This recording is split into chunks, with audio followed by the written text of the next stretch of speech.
Assalamualaikum warahmatullahi wabarakatuh. Pada video ini saya akan menjelaskan tentang kalimat kontor. Nah, di dalam kalimat kontor ini mungkin ada beberapa istilah yang kita gunakan. Yang pertama ada yang namanya variabel. Variabel ini digunakan sebagai kata ganti nama atau kata benda. Biasanya sih dilambangkan dengan huruf kecil seperti X, Y, Z, P, Q, R, S, dan seterusnya. Di sini ada contoh, misalkan saja semua atau cantik atau tidak cantik. Nah, ini bisa kita ubah menjadi untuk setiap X, di mana X itu cantik atau X tidak cantik. Artinya kita mewakili X ini adalah mengganti nama atau kata benda gitu ya. Nah, jadi kita bisa menggunakan variabel di situ. Kemudian ada nama dan konstanta. Nah, kalau nama atau konstanta ini berarti kan sifatnya adalah pasti gitu ya.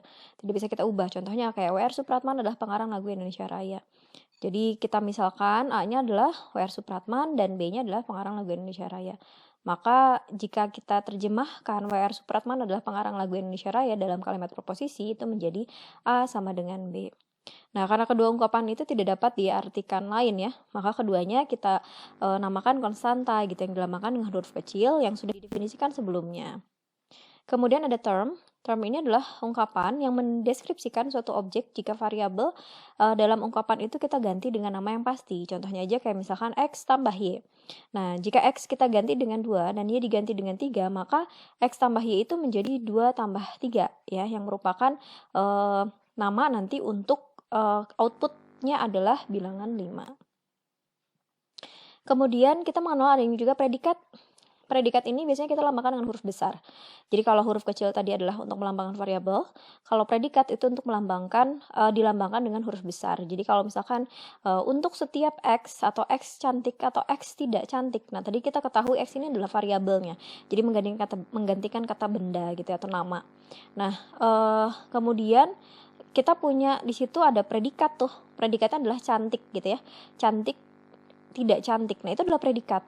Nah, predikat itu kita simbolkan dengan huruf besar. Jadi kalau kita tulis untuk setiap X cantik atau tidak cantik, maka penulisannya itu adalah predikat dulu baru variabel. Ya, jadi situ adalah kita asumsikan cantik itu adalah dengan C besar. Maka untuk kalimat untuk setiap X atau X cantik atau X tidak cantik itu menjadi untuk setiap X, CX or negasi CX. Jadi penulisannya adalah predikat dulu diikuti dengan variabelnya. Oke, sekarang kita masuk ke contoh soal. Semua mahasiswa ITENAS adalah lulusan SMA. Nah, dalam logika matematika, kalimat di atas itu bisa kita simbolkan dulu ya. Jadi kita punya di situ kalimatnya adalah mahasiswa ITENAS adalah lulusan SMA gitu ya. Jadi mahasiswa ITENASnya kita simbolkan dengan MX, di mana X ini adalah mahasiswa ITENAS. X ini bisa siapa aja kan? Bisa Susi, Tini gitu ya, Wati dan seterusnya gitu. Maka untuk menggantikan si nama ini gitu ya atau orang-orang ini, maka kita gantikan dengan variabel X.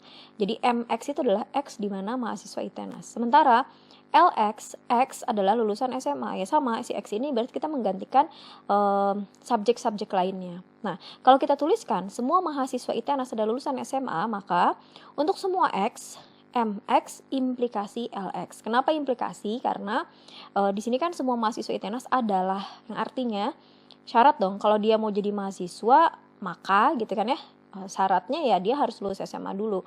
Maka di sini kita menggunakan operatornya adalah implikasi. Kemudian contoh lain, emas lebih mahal daripada perak.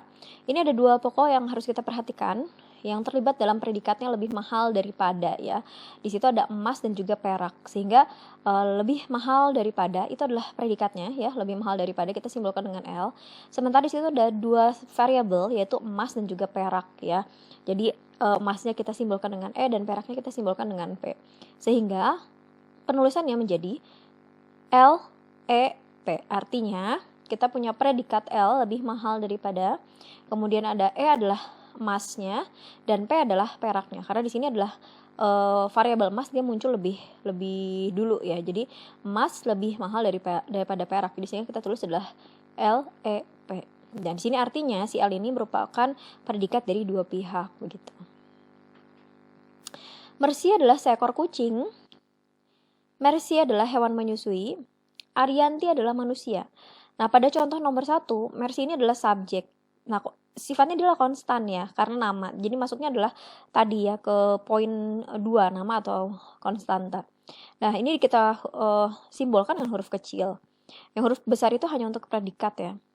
Kemudian adalah seekor kucing. Seekor kucing ini adalah predikat di sini. Nah, dilambangkan dengan huruf besar, misalkan aja K gitu ya. Nah, tadi disampaikan bahwa predikat itu kita taruh di sebelah kiri, kemudian kita ikuti dengan si subjeknya atau variabelnya. Sehingga pada penulisan Mercy adalah seekor kucing, maka penulisannya menjadi KM. Di mana si Mercy itu adalah seekor kucing gitu ya. Mercy adalah apa namanya tadi ya? Oh nih, yang kelima, Mercy adalah hewan menyusui. Nah, berarti kita simbolkan dulu hewan menyusuinya dengan H, karena di sini adalah predikat. Kemudian di sini kita punya konstanta M ya. Nah, kita tulisnya menjadi H besar, M kecil. Ya, jadi selalu diawali dengan predikatnya. Arianti adalah manusia. Nah, manusianya adalah predikat. Kemudian kita notasikan dengan M besar. Dan Ariantinya itu adalah variabel atau konstan tadi ya, nama ya. Jadi kita simbolkan dengan A kecil, sehingga penulisannya adalah M besar dulu, diikuti dengan nama yaitu A, si Ariantinya ya. Nah, sekarang kita masuk ke pembahasan kuantor. Kuantor itu ada 2 jenis, yaitu kuantor universal dan kuantor eksistensial. Kuantor universal itu mencakup, mendefinisikan namanya juga universal, jadi keseluruhan.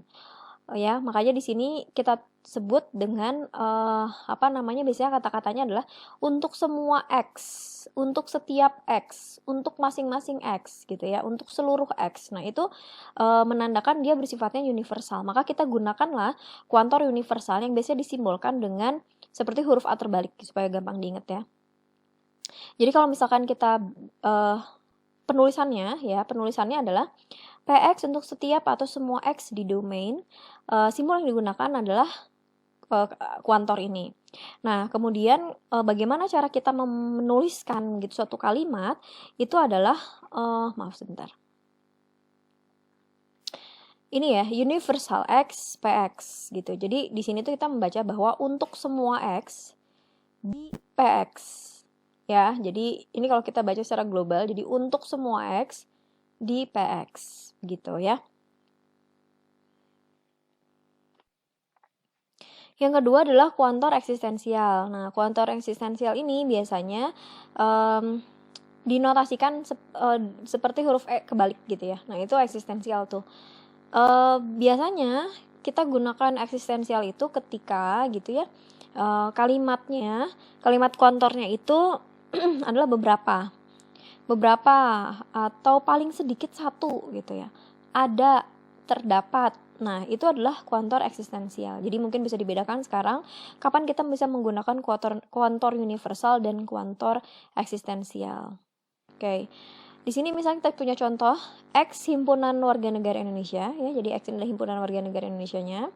Kemudian kita punya predikat P yaitu membayar pajak, dan kita punya predikat R yaitu membeli printer.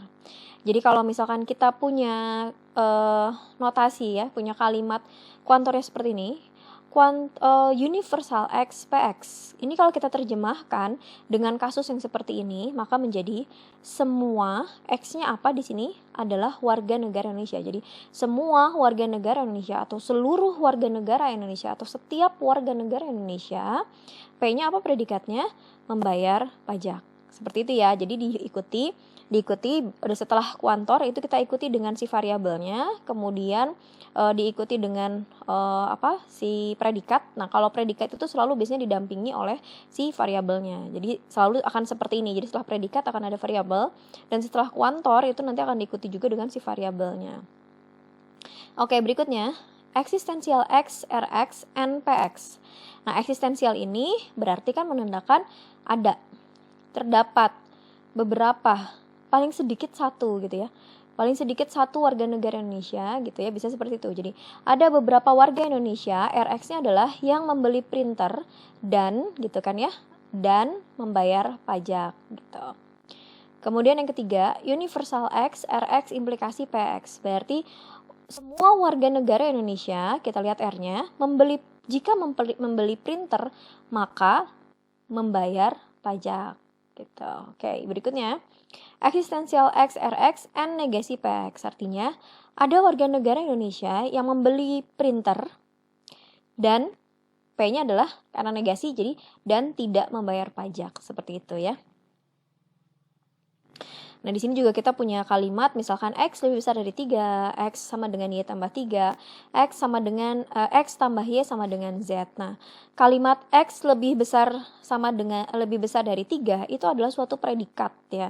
Jadi lebih besar di sini adalah lebih besar dari 3 itu adalah predikat. Nah, subjeknya apa atau variabelnya apa? Variabelnya adalah X di situ ya.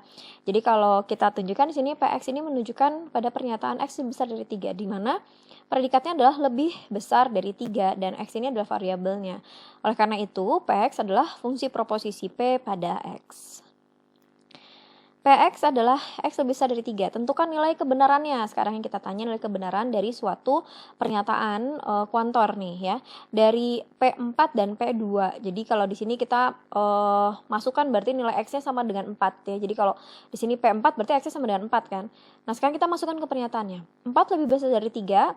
Maka nilai kebenarannya adalah true ya atau benar. Nah, sekarang kita coba cari nilai kebenaran untuk P, X-nya sama dengan 2. Kalau kita masukkan ke pernyataan ini, 2 lebih besar dari 3 dan ternyata bukan, maka nilai kebenarannya adalah salah.